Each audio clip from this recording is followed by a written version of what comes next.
الأستاذ الطاهر فضيل، محامي، رئيس قائمة الاتحاد الوطني الحر بولاية مدنين، القائمة التي تطرح نفسها لكسب ثقة أهالينا بجهة ولاية مدنين لخوض غمار المحطة التشريعية القادمة. هذه القائمة تتكون من 9 أعضاء، أولها المتحدث الأستاذ الطاهر فضيل، وهو محاميا وقاضيا سابق، وثانيها هي زينب بالطيف، أستاذة متحصلة على الإجازة وعاطلة عن العمل. حكيم بالهبة، رجل أعمال. منال بوزنيف، أستاذة متحصلة على الإجازة وعاطلة عن العمل. فرحات الوريمي، موظف بالفلاحة متقاعد. نعيمة بوخريس، معلم تطبيق. عيادي شنينة، موظف. وزهرة مارس، مرشدة بيداغوجية بالتعليم الابتدائي.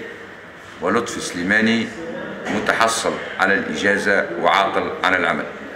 بالرجوع إلى تقييم هذه القائمة، هي قائمة تطرح نفسها إلى دخول غمار الانتخابات بجميع مكوناتها ذات التنوع، من التربوي إلى القانوني والقضائي إلى الخبرة في الفلاحة وما تقتضيه، وإلى أصحاب الشهادات المعطلة عن العمل، باعتبار أن أصحاب الشهادات أعتقد أن هذه القائمة ستعمل على فتح المجال أمامهم لولوج مواطن العمل والحصول على شغل قار يحفظ لهم الكرامة، خاصة وأنهم هم الأولون الذين ساهموا مساهمة فعالة في تحقيق ما نحن عليه اليوم من حرية، ومن حرية تعبير، ومن سعي إلى بناء أفق تونس في أفق أرحب يدفع بتونس إلى الخروج من الوضع الذي تردد فيه، وصولا إلى وضع متألق محليا ودوليا.